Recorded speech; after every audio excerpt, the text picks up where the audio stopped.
marilah kita gunakan sebaik-baiknya dalam rangka meningkatkan keimanan serta ketakwaan kita kepada Allah Subhanahu wa Ta'ala. Kita juga berharap, memohon, berdoa kepada Allah, semoga dengan hadirnya kita di majelis sholat Jumat ini, Allah mudahkan kita untuk menjadi hamba yang baik. Allah mudahkan kita untuk menghasilkan rezeki yang baik yang kita akan berikan kepada anak cucu kita, dan semoga anak cucu kita menjadi anak cucu yang baik, yang selalu istiqomah dalam kebaikan sampai nanti meninggal, semoga dalam keadaan terbaik, husnul khatimah, amin ya rabbal alamin. Hadirin jamaah sholat Jumat hafidhakumullah, sebagaimana Allah berfirman di dalam Al-Quran, fas'alu ahla dzikri in kuntum la ta'lamun.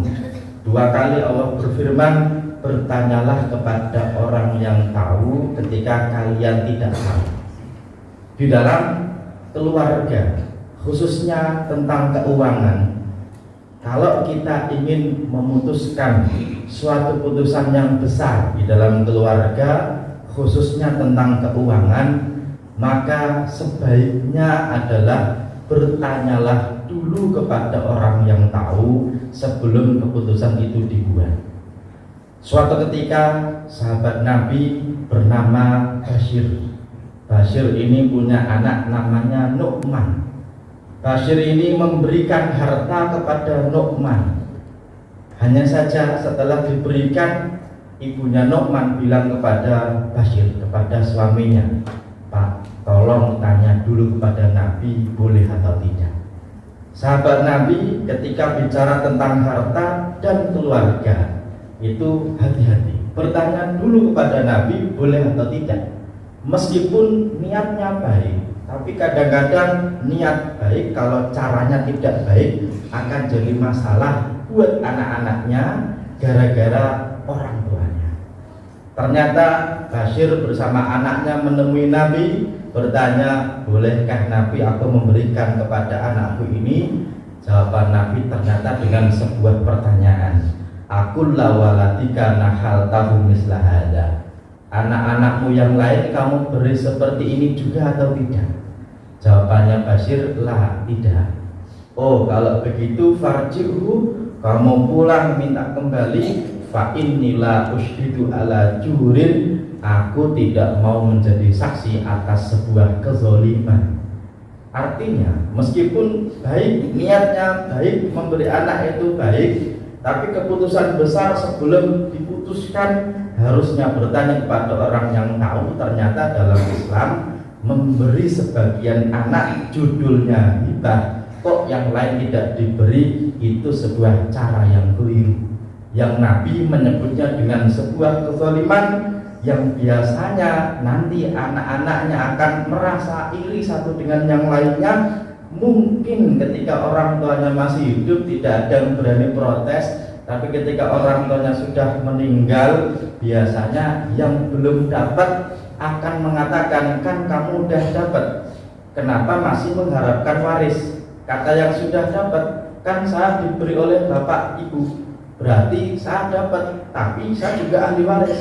Biasanya anak-anaknya akan sedikit ada gesekan. Kalau ada pemicunya maka gesekannya semakin besar, dan biasanya anak-anak nanti tidak akur, bukan karena anaknya tidak ingin akur, tapi keputusan yang dibuat oleh orang tua ternyata tidak bertanya dulu kepada orang yang tahu.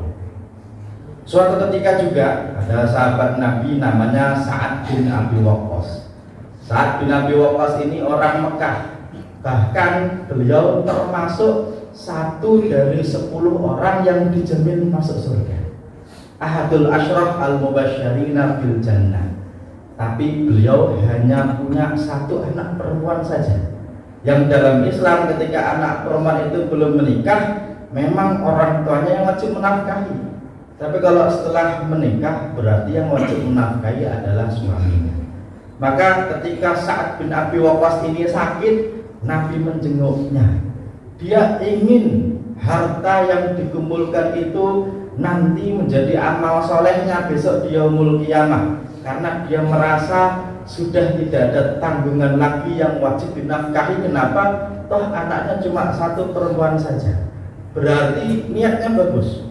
Kenapa? Karena hartanya ingin diberikan. Dan ternyata dia nanya kepada Nabi, Rasul, saya ini sakit, kayaknya juga nggak lama lagi meninggal. Boleh nggak saya sedekahkan seluruh hartaku? Mengingat anakku cuma satu perempuan saja. Berarti niatnya bagus. Sedekah tidak ada yang bilang jelek. Apalagi semua harta, tidak semua orang bisa menjalaninya. Tapi ternyata Nabi bilang, lah, jangan. Padahal sedekah bagus, oleh Nabi dilarang. Terus dia nawar, kalau as-sulusai, kalau 2/3 boleh, jangan.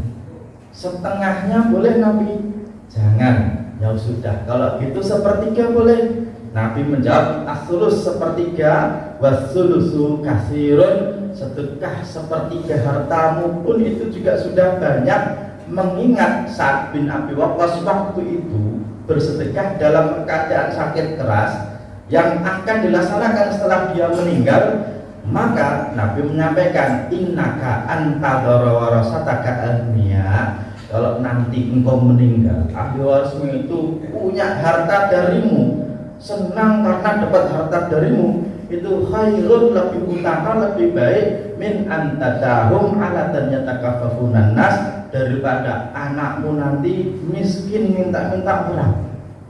Dan logika dia bahwasanya kalau ingin jadi pahala harus disedekahkan. Ternyata Nabi jawab dengan, kalaupun engkau wa anta mahma anfaqta nafaqatan, kalaupun engkau infakkan. Kata infak ini artinya tidak selalu infak memberi amal, tapi juga nafkah kepada istri.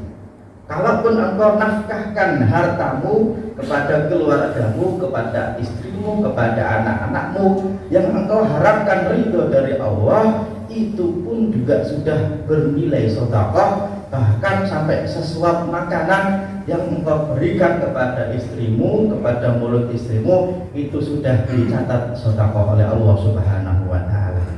Ini juga menjadi gambaran bahwasanya meskipun baik niatnya sedekah kepada Allah, tapi ternyata sebisa mungkin sebelum punya keputusan yang besar di dalam Islam, khususnya berkaitan dengan harta dan anak-anak, bertanyalah kepada orang yang tahu. Kenapa?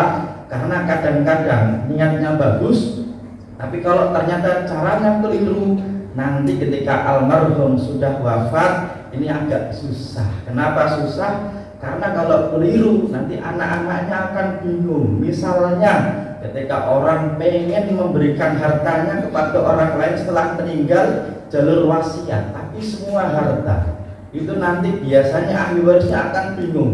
Ini kan harusnya wasiat. Dalam Islam wasiat diajarkan maksimal hanya 1/3 harta almarhum. Maka ketika terjadi seperti itu, nanti anaknya merasa kalau tidak dilaksanakan takutnya nanti durhaka, kalau dilaksanakan kok keliru. Apalagi sampai orang tua bilang kepada anaknya, yang dengan omongan orang tua itu nanti anaknya jadi melanggar aturan Allah, ini nanti berbahaya. Misalnya orang tua bilang, nanti kalau saya meninggal bagi rata kepada anak-anak, itu berarti orang tua ini menjadikan anaknya melanggar aturan Allah, yang mana setelah orang meninggal dilaksanakan waris. Yang waris dalam Islam lidzakari mithlul hadzil unsayain, laki-laki dapat 2 bagian dari 1 perempuan. Yang kalau dilaksanakan itu juga berarti anaknya keliru, dan kekeliruan ini bukan karena anaknya tapi orang tuanya. Maka dari itu jamaah dirahmati Allah Subhanahu wa Ta'ala, kita juga memohon berdoa kepada Allah, semoga harta yang kita kumpulkan, anak-anak yang kita bina benar-benar menjadi yang terbaik untuk kita, menjadi perhiasan dunia kita. Sebagaimana dalam Al-Quran, al-malu wal banuna zinatul hayatid dunya. Harta dan anak itu menjadi perhiasan dunia, dan kita juga memohon kepada Allah, semoga harta kita, anak-anak kita tidak menjadi ujian kita, baik di dunia maupun di akhirat. Semoga kita semua diampuni dosanya oleh Allah Subhanahu wa Ta'ala, keluarga kita baik yang mendahului kita, orang-orang tua kita maupun anak cucu kita kelak besok dikumpulkan di surganya Allah. masuk surga tanpa hisab, amin ya rabbal alamin. Aku qauli hadza wa astaghfiru wa li wa lakum fastaghfiru innahu huwal ghafurur